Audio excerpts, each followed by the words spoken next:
I'm Clara Easton, and when I was 22, I woke up in a hospital bed, missing a kidney. My parents told me it was from the car crash, that they had to act fast to save my life. I believed them. But 2 nights later, lying still in that same bed, I overheard them outside my door planning to take my second kidney too.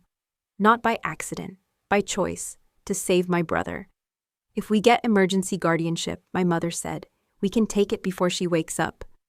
That's the moment I realized the people who gave me life were willing to end it. Before I tell you how I got out and why I made sure they'd regret ever calling me a burden, let me know where you're watching from. And if you've ever had to protect yourself from the very people who should have protected you, hit like and subscribe. This story is yours too. I used to think pain had a sound, a sharp, shrill cry, a bone cracking, skin tearing. But the truth is, the worst pain is quiet. It hums beneath your skin. It waits, patient and still, until you try to move or breathe or remember how you got here. And then it roars. That morning, when I opened my eyes to a ceiling I didn't recognize, and fluorescent lights that buzzed like wasps, it was the silence that told me something was very wrong. The sheets felt stiff against my skin, heavy like someone had stacked sandbags on my chest. I tried to move my arms, but the IV lines pulled at me. My mouth was dry, and my tongue felt like cardboard. I blinked once, twice, trying to push through the fog until a monitor beeped sharply beside me. Then another noise, soft footsteps, a nurse entering the room. She looked surprised when our eyes met. Only for a second, then she straightened her shoulders and pressed a button on the wall without saying a word. I wanted to ask where I was, what had happened, where Noah was. But my voice didn't work. The door opened. I didn't have to look. I recognized my mother's perfume before she said anything. Marla Sloan, always almond and vanilla. Sweet but overwhelming. Behind her, the cold scent of my father's aftershave. Dennis hit me like a slap. They walked in like they were checking in on a hotel room.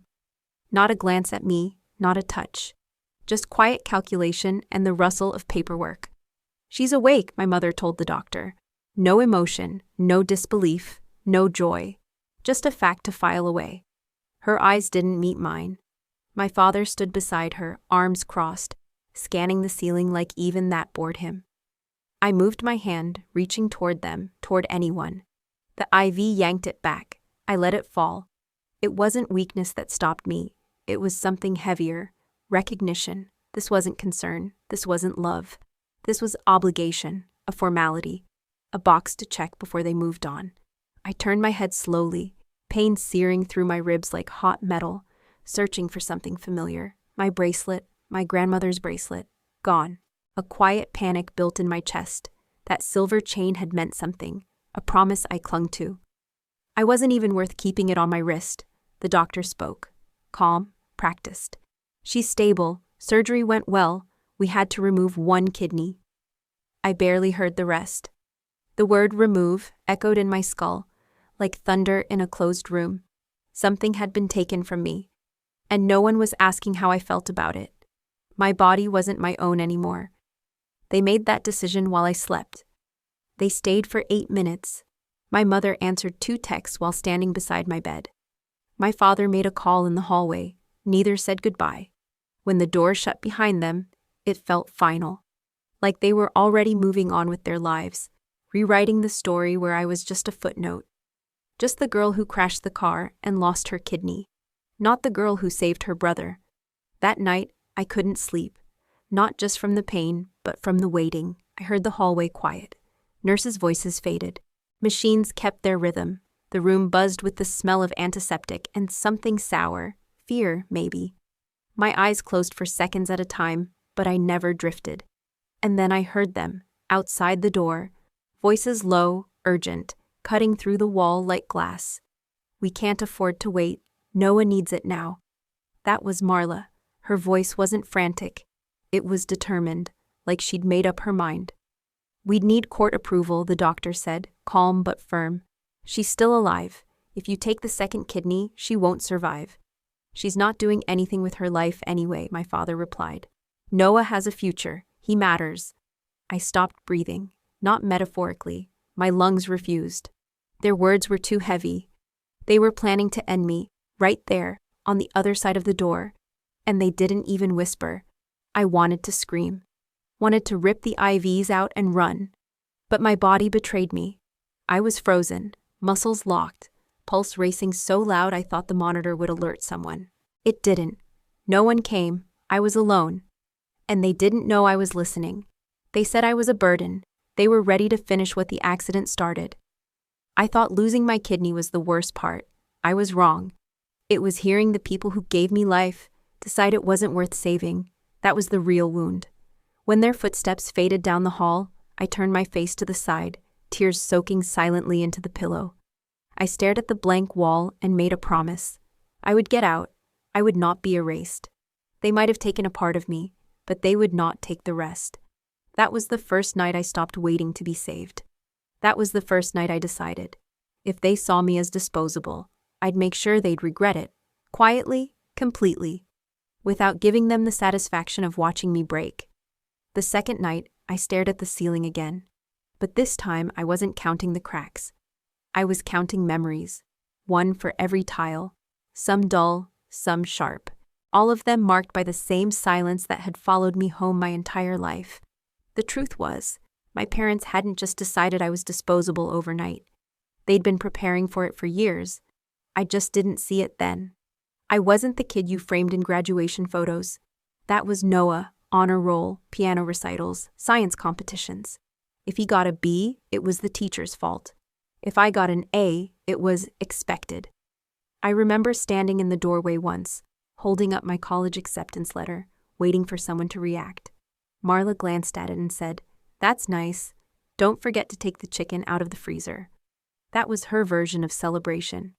They didn't scream at me. They didn't hit me. They just edited me out of the picture. And maybe that's worse. Being ignored so thoroughly, you start wondering if you're even real. I became the background noise in my own house. Quiet, efficient, convenient. That was the version of me they tolerated. Noah, on the other hand, was a solar flare. Bright, loud, impossible to miss. He crashed the car once. Dennis blamed the brakes. I missed one curfew. He called me reckless. It was always about image, about control. But Noah never had to carry it. I did. Quietly. Always. I kept my head down, got through high school, took 2 jobs in college, still sent birthday cards, still showed up for Sunday dinners where no one asked about my week. I told myself it was just how families worked, that love came in different shapes, that maybe some people weren't built for softness. I lied to myself so well, I believed them when they said they cared. But there were moments, slips in the mask. Once, when I was 16, I had bronchitis and passed out in the bathroom. When I came to, Marla was annoyed because I'd made a mess. "Couldn't you have just gotten to the sink?" she said, handing me a towel like a punishment. I cleaned it up while trying not to cough blood on the floor. That was the moment I knew. If I fell, they wouldn't catch me. They'd scold me for the noise. And yet, I still tried. That's the part I hate the most now. The trying. Every birthday, I bought her flowers. Every time Noah messed up, I helped cover it up. Like when he failed out of his first semester at Berkeley, and I stayed up for 2 nights writing his appeal letter. Marla said, "You've always been the responsible one, Arden." Like that was a compliment. Like I should be grateful I was the cleanup crew. But the truth is, I let them shape me into someone small, someone easy to overlook. And they took advantage of that. I don't think they ever meant to raise a daughter. I think they just wanted a support beam. Something solid, something quiet, something they could lean on without noticing it until it cracked. I remember one night the 3 of us were sitting in the living room. Noah was playing his newest song. Marla was crying, tears of pride, of course. Dennis said, "This one's going places." I asked if anyone had read my essay published in the State Journal. Silence. Then Dennis looked up and said, "Is that the thing about ethics? Sounds heavy." And that was it. No one mentioned it again. That's when I stopped bringing my achievements home. I learned early that love in that house was conditional. It came with ribbons, with spotlights, with applause. And if you didn't shine the way they liked, you faded. I became very good at fading. But my grandmother, Eileen, she saw me. She was the only one. She was the kind of woman who spoke softly, but never with weakness. Before she passed, she gave me a silver bracelet. Plain, old, nothing flashy. "Wear this when the world tries to erase you," she told me, pressing it into my hand. "It'll remind you you're still here." I never took it off until the accident. I kept thinking about that bracelet in the hospital, wondering if it was gone forever. Another thing they'd stripped from me. Another thread cut without asking. But more than that, I kept thinking about how easy it was for them to turn me into spare parts. Like my worth began and ended with how much of me they could use. Lying there in that sterile room, replaying their words over and over, I realized the accident didn't change them. It just exposed the truth. They'd been planning to discard me long before I ever hit that tree. The crash didn't break our family. It revealed it for what it already was. And now, for the first time in my life, I wasn't going to ask them to see me. I was going to make damn sure they couldn't ignore me anymore. It's strange how betrayal never sounds the way you expect. It doesn't come with slammed doors or shouted curses. Sometimes it comes quietly, through a thin hospital wall, in voices too casual for what they're planning. That morning, I was still in recovery. A nurse had just adjusted my IV, left the door cracked open behind her. I don't know if it was mistake or mercy. Either way, I heard everything. "We'd need her consent or emergency guardianship," the doctor said. His voice was tired but firm. "Taking the remaining kidney would mean her death. You know that." A pause. Then Marla's voice, steady even. "She wouldn't survive long on her own anyway. Noah needs this. He can thrive." Like she was making a grocery list. Like my life was the unfortunate price of a sale. Dennis chimed in, his voice low and practical, like he was discussing engine parts. "We raised her. We supported her education. This is what she can give back. It's not like she was doing anything remarkable." I went still. Completely still. I couldn't blink. Couldn't breathe. I felt the air congeal in my chest like wet cement. They were planning to kill me. Not metaphorically, not emotionally, literally. And they were doing it with the same tone Marla used when she talked about refinancing the house or reorganizing the pantry. Then she said it. "She's just a burden now." This would be her contribution. The words didn't echo. They landed. They stuck. I felt them settle into the hollows of my body, the places where pain lived but hadn't spoken yet. They didn't even ask if I was awake. They didn't think it mattered. I stared at the IV line, at the slow drip of saline, and wondered how many more days I had left before they signed the right forms. Before they turned me into a story they could tell over wine with friends. It was a hard decision, but Noah needed her, and she wouldn't have made it anyway. They would get sympathy. They would wear black for a week. They would go on. I didn't cry. I didn't scream. I shut my eyes and let the room fade into gray, but something inside me cracked. Not like glass, like a fault line. Quiet but irreversible. The kind of shift that doesn't announce itself until the mountain moves. Later that day, a young nurse came in, early 20s, exhausted, probably covering someone's double. She didn't say much, just checked the monitors, jotted a note on the clipboard. I opened my mouth, barely more than a whisper. "Can I talk to someone from social work?"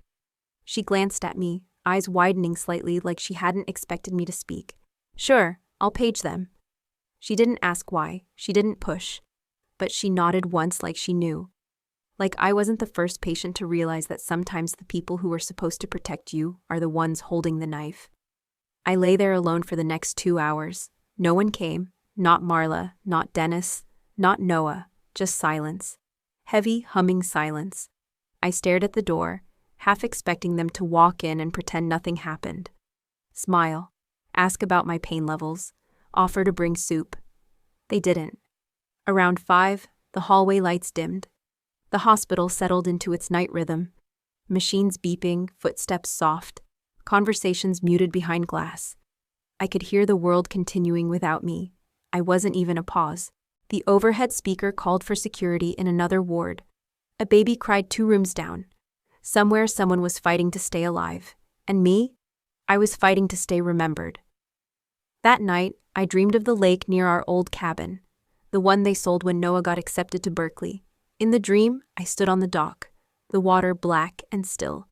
My reflection stared back at me, except it wasn't mine. It was hers, my mother. wearing the bracelet that used to be mine. When I woke up, my hand reached for my wrist out of habit, still bare. They took my kidney, they took the bracelet. They were trying to take everything, but not this, not my name, not my story. That was the line. That was the day I decided. If they wanted to treat me like I was already gone, then they would never get to see who I'd become. The morning after I asked for social work, they sent a woman named Micah Franklin, mid-30s, close-cut curls, dark blazer over a hospital badge. She looked like someone who'd seen too much and still refused to look away. When she walked in, she didn't offer false warmth or fake smiles. She just sat beside my bed, crossed her legs, and said, "I'm here because you asked. What do you need?" I hesitated. My throat was dry, my heart louder than my voice. I stared at the IV drip like it could give me the courage to speak. Then I did. "They're trying to take my other kidney," I said. "I heard them. My parents. I'm not safe here." Micah didn't blink, didn't gasp. She just nodded slowly. "Okay," she said. "Let's get you safe." She didn't ask for proof. She didn't question my state of mind. She believed me. That alone was enough to shake something loose in my chest. Like someone had finally cracked a window open after weeks of suffocating. Within hours, she had filed a temporary hold on medical decision-making. My chart was locked, parental access suspended. My room was moved 2 floors up, no visitors allowed without clearance. It felt like being smuggled out of my own life. By that evening, I was signing discharge papers. They had to wheel me out. I could barely stand, but I didn't care. Each turn of the elevator felt like a jailbreak, like I was peeling their hands off my body, one sterile hallway at a time. The transitional housing was in the northeast corner of Portland, a converted duplex that smelled like bleach and second chances. The coordinator handed me a folded blanket, a plastic bag with toiletries, and a single room key. "It's small," she said, "but it's yours." That night, I lay on the stiff mattress staring at the cracked ceiling. I didn't cry. I didn't panic. I just listened to the quiet, real quiet, not the kind padded with machines and betrayal. I was 22, fresh out of surgery, broke, alone, and without a single safe person in my bloodline. And yet, for the first time in weeks, my body wasn't bracing for the next blow. The next morning, I walked, slowly, painfully, 3 blocks to a corner store and bought a prepaid phone. I tossed the one Dennis gave me into the trash behind the bus stop. That phone had more of his fingerprints on it than mine. From now on, nothing they gave me would come with strings. Over the next few weeks, I built myself a life out of fragments. I applied for a night shift janitor job at a 24-hour bookstore called Ink and Echo. The manager, a tired man in a Ramones t-shirt, looked me up and down and said, "You don't mind cleaning bathrooms, right?" I didn't even hesitate. Not at all. He handed me a mop and a set of keys. No questions, no pity. The job paid minimum wage in cash. It was enough for groceries and the shared rent. I took my breaks on the back steps with a thermos of gas station coffee and a sandwich from home. During off hours, I used the store's public computer to start GED coursework. One tab open for biology review, another for financial aid forms. Every dollar I saved went into a jar under my bed. I labeled it in Sharpie, not theirs. It wasn't just money, it was distance. It was proof that I could survive without their help, and more importantly, without their permission. One afternoon, while shelving clearance books in the back, I overheard 2 customers whispering about a charity gala downtown. "Marla Sloan is hosting," one of them said. "She just posted a picture of that custom ring. Ridiculous, right?" I froze. My heart didn't race. It slowed, settled. I already knew. But hearing it said aloud, hearing strangers praise her style, her elegance, her generosity, that was the punchline. She was wearing my accident on her hand. That ring? That wasn't jewelry. It was a receipt. I looked down at the mop in my hand, at the calluses forming on my fingers. I wasn't ashamed. I was becoming something they couldn't touch. That night, when I returned to the housing unit, there was a small envelope on my bed. No name, no return address. Inside, my grandmother's bracelet, and a note in clean cursive, "Keep breathing, D." I stared at it for a long time. Danica, the nurse who had sat beside me, the only one who looked me in the eye when I couldn't speak. I slid the bracelet over my wrist, and for the first time since the crash, I felt like something had come back to me. Not just an object, a promise. I didn't need them to recognize me. I just needed to remember who I was before they tried to rewrite me. I didn't become someone else overnight. There was no cinematic rebirth, no music swelling as I changed my name and walked into a new life. It was quieter than that, slower, like brushing dust off an old photograph and finally seeing the face behind the glass. The bracelet stayed on my wrist from the moment Danica returned it. I only took it off to shower, and even then, reluctantly. It was more than silver. It was the last thing I had that hadn't been taken, twisted, or stolen. Every time I felt myself slipping, losing the thread of who I was before the hospital, I pressed my thumb against it. A pulse, a promise. After 2 months at Ink and Echo, the night manager offered me more hours. "You don't complain," he said, "and you don't take long breaks. That's rare around here." I took the offer without hesitation. Extra shifts meant more money, more space between me and them. I applied for my new ID under the name Clara Easton. Easton was a nod to my grandmother's maiden name. The DMV worker didn't ask questions, just took the forms, snapped the photo, and told me to wait. I left the building with a plastic card that no longer tied me to their bloodline. That alone felt like oxygen. Clara was still me, but sharper, less apologetic. She didn't check her phone hoping for messages. She didn't shrink when people raised their voices. Clara didn't need permission to take up space. I started studying during graveyard shifts, sitting in the break room on milk crates, flipping through used textbooks, borrowing Wi-Fi from the bar next door. I set alarms on my prepaid phone to keep me on track. Biology at 3 a.m., ethics at 4:15, power nap at dawn. No one at work asked about my past. They didn't care where I came from or why I flinched when the office phone rang. And I didn't offer anything. People think healing comes with big moments. Sometimes it's just being allowed to exist without explanation. 3 months in, I moved out of transitional housing and into a studio apartment above a laundromat. The carpet smelled like mildew, the heat barely worked, and the faucet leaked. Yet it was mine. I taped up one photo, my grandmother smiling at the lake house we lost when Noah needed a more prestigious school. Every Friday, after my shift, I added cash to the envelope in my nightstand. I labeled it Freedom 1.0. I didn't know what Phase 2 would look like yet, but I knew I'd get there. One evening, while doing inventory in the back aisle, I found a used thumb drive in a donation box. It was labeled in faded Sharpie, Music Archive, probably full of forgotten MP3s. I almost tossed it, but something made me pocket it instead. The next morning in the library, I plugged it into a public computer. There were only 2 files. One was corrupted. The other was a voice memo titled Tacoma Gen 1004 Consent Conf. I clicked it, and there they were, Marla. "So if we apply for guardianship, there's no legal block? Doctor. Technically, but she would die. You understand that, Dennis. She'd want her brother to live, Marla. She doesn't get to want anything anymore. She's a bed, not a person." I took my hand off the mouse. My breath stayed lodged in my throat. They had recorded the conversation. Someone had saved it. I sat there, surrounded by college kids on laptops and retirees reading the paper, holding the truth in a device smaller than my thumb. It was real. The betrayal wasn't just in my memory. It was documented. Undeniable. I stared at the screen until it dimmed, then ejected the drive and slipped it into my coat pocket. That night, I sat by the window of my apartment, staring at the cracked pavement below. I thought about what to do with it, who to give it to, how to use it. But mostly, I thought about the silence, how it had protected them for years, how it had buried me, not anymore. This wasn't about revenge.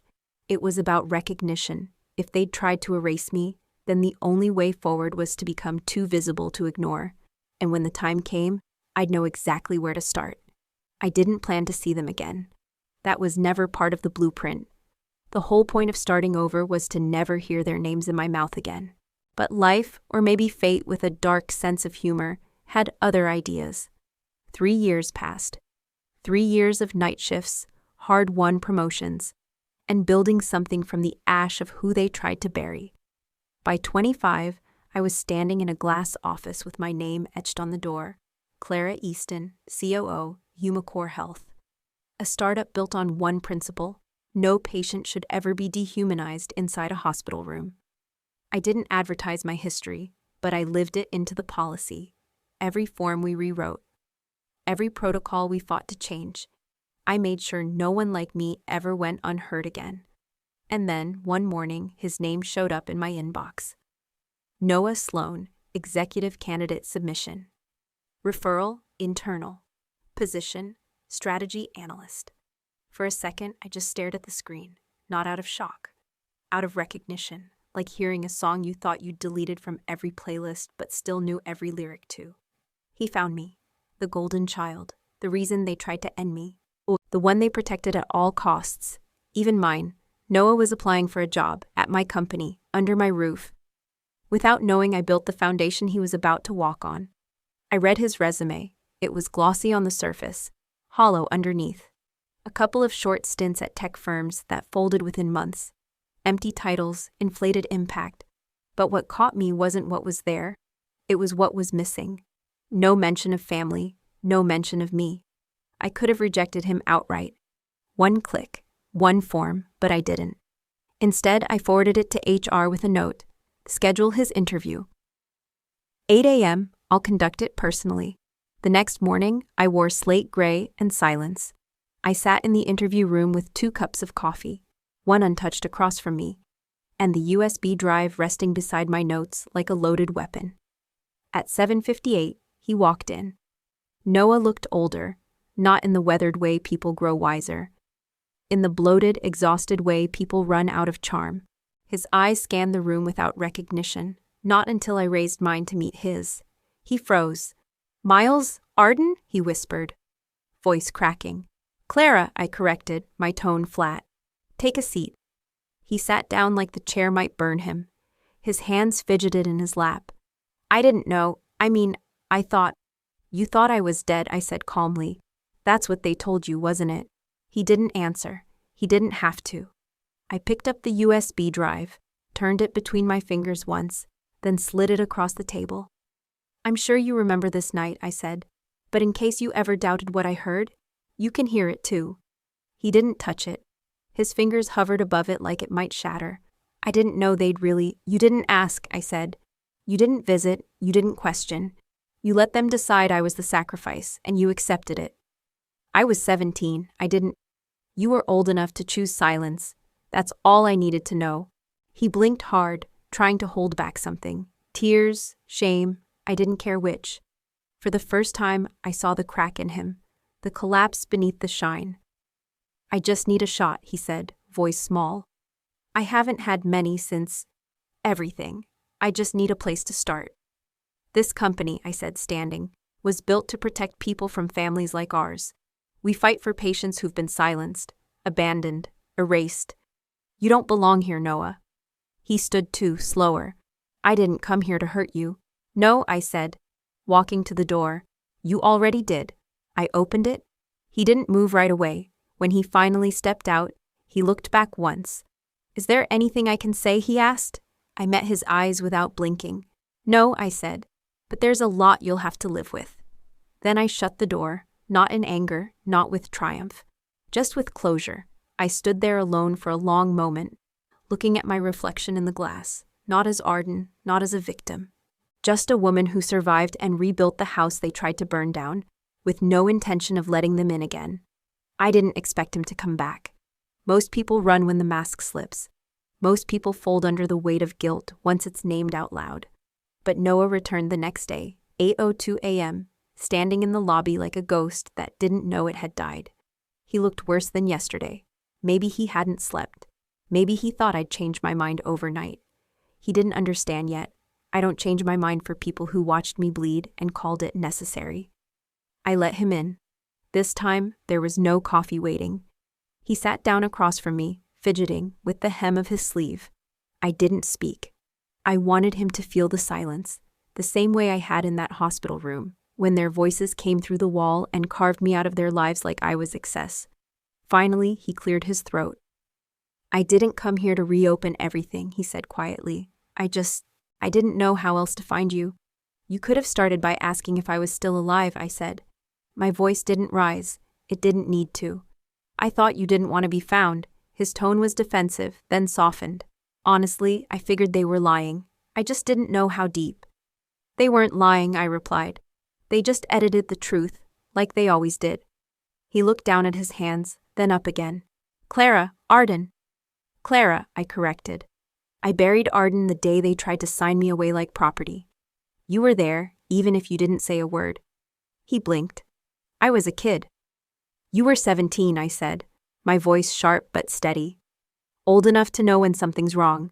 Old enough to walk into my room, to check on me, to do something besides benefiting from my absence. He flinched. That landed. I didn't enjoy the pain, but I wasn't here to comfort him through it. You were the favorite, I said. You were the future. They spent my insurance payout on your second round of treatments. They let me rot so you could shine, and I took it for years, until they asked for my body too. He didn't respond. He didn't defend them this time. They made me small, I said. And I stayed small so you could stay golden. But the difference between us, Noah, is I didn't need anyone to hand me a title. I built mine from scratch. He swallowed. I'm not proud of how things happened. I've lost a lot too. They're not really in my life anymore either. That's not the same, I said. You lost their support. I lost everything. He nodded slowly. So what happens now? I leaned forward, elbows on the table. My eyes met his and didn't flinch. What happens now is this. You walk out that door and you don't look back. You don't apply here again. You don't attach yourself to anything I've built. Clara, please. This company protects people who were erased, betrayed, treated like they didn't matter. You let that happen to me. You don't get to sit at this table. He was quiet. Then he said, So that's it? I stood. That's it, I said. This isn't revenge, it's boundaries. Something no one in our family ever taught you. He stood too, slower this time. No posturing, no arguments. As he reached the door, he turned and looked at me one last time. I really didn't know, he said. I wish I had. I didn't blink. But you do now. He left, and I stayed. Not triumphant, not shaken, just whole. After Noah left, something shifted. It wasn't relief. It wasn't victory. It was something colder, cleaner, a decision taking shape. I'd spent years building walls, boundaries, protections, distance. But now it was time to build a spotlight. Silence had kept them safe long enough. I opened my drawer, took out the USB drive, and plugged it into my personal laptop. I listened to the recording again, start to finish. I didn't flinch. I didn't pause. I took notes. Then I sent one email. Subject line, patient consent and medical ethics, urgent media inquiry. Attachments included. I didn't send it to tabloids. I sent it to Dr. Aaliyah Carter, senior editor at the Journal of Clinical Bioethics, and someone I'd met during early advocacy work. She didn't owe me anything, but I knew she had a spine and a history of publishing stories that made institutions uncomfortable. 20 minutes later, she replied, "This is real?" Every second, she asked for a call. I gave her the timeline, the abusive guardianship, the attempted second surgery, the insurance redirection, the fact that HumaCore's own protocols had been born from this experience, mine. She listened, didn't interrupt. At the end of the call, she said, "They're going to come for you," I smiled. "Let them." The article dropped 1 week later. Headline, "When Consent Fails, the Quiet Exploitation of Patients by Their Families." The audio was embedded, edited only for clarity. My name, Clara Easton, attached to a personal testimony. Anonymous no more.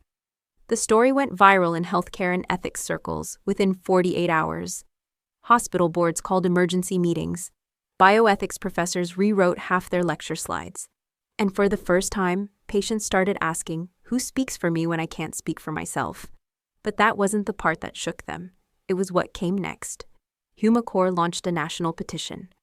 The Easton Clause, a legal framework requiring third-party review in all organ donation cases involving dependent family members. If you are a minor, unconscious, or mentally compromised, Your case couldn't be signed off by next of kin without an ethics panel and legal counsel present. We partnered with state senators, with survivors, with whistleblowers who'd stayed hidden until now. And they weren't just angry, they were ready. The backlash was immediate. Marla and Dennis sent cease and desist letters through a local attorney. The phrasing was laughable: defamation of character, intentional reputational harm, emotional damages. They requested a full retraction and financial compensation for loss of public trust. My attorney, Emma Levesque, sharp and surgical, called me the moment she received it. "You want to fight this in court?" she asked. I didn't hesitate. Let's drag it into the light. We filed a countersuit: intentional medical coercion, insurance misappropriation, and attempted non-consensual organ harvesting. The words felt heavy on the paper, but they were accurate. Every accusation backed by evidence. Audio, paper trails, transfer records. The ring. Yes, the ring. I hadn't forgotten. Emma found the purchase receipt, tied to the joint payout from my policy. The timing, 3 weeks after my discharge. The vendor, a luxury jeweler in Portland. The name on the receipt, Marla Sloan. When we brought it into evidence, Marla didn't deny it. She called it a personal item bought during a difficult time.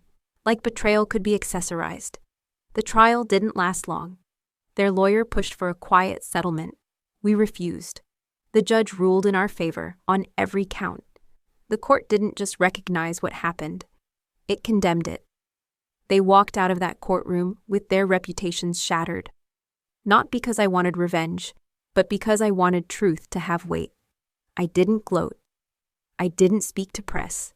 Instead, I stood in front of our office window that night, staring out at the city I'd rebuilt myself in. One email, one shift, one breath at a time. The USB drive was still in my desk. I didn't need to listen to it anymore. I knew it by heart, but I kept it anyway. Not as a weapon, as a reminder of what it cost to become someone no one could silence again. The letter came on a Tuesday. Plain white envelope, no return address. But the handwriting stopped me cold before I even slid it open. Tight, cursive, slanted slightly left. Marla's. I hadn't seen it in years, but I'd know those loops anywhere. She used to write grocery lists like they were wedding invitations. Perfect. Controlled. Performed. I stood in the hallway outside my apartment door, mail in one hand, keys in the other, staring at it like it might catch fire. Inside, I didn't sit. I tore it open at the kitchen counter, letting the envelope fall next to my half-drunk coffee. "Clara, we're losing the house. Noah can't find work. His health is slipping again. We're under review for the last medical loan, and we need help. We need you. You're still our daughter. Mom." That was it. No apology, no acknowledgement. Not even a line about the trial, just 4 sentences wrapped in desperation and the assumption that blood still bound us. As if those words could undo everything they did, just because their world was falling apart now. I stared at the last line. "You're still our daughter." As if those 6 words were a key. As if they still had a door to unlock. I picked up the paper again, reread it once, then folded it neatly and slid it under the coffee mug. Not out of sentiment, just habit. They were losing the house. The same house where they planned my erasure, where they toasted Noah's milestones while I folded laundry in the hallway. The same house they bought using my absence. And now, they wanted me to save it. Of course they did. People like them always come knocking when the fire spreads back through the door they lit. But I wasn't the same girl they left behind in that hospital bed. I didn't bleed on command anymore. I grabbed a pen. There was no tremble in my hand, no pause in my breath. I wrote slowly, clearly.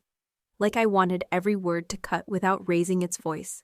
I was your daughter when I was unconscious in a hospital bed. You chose your son, now live with that choice. No signature, no kindness. Just a sentence that weighed exactly as much as it needed to. I slipped the letter into an envelope, no return address.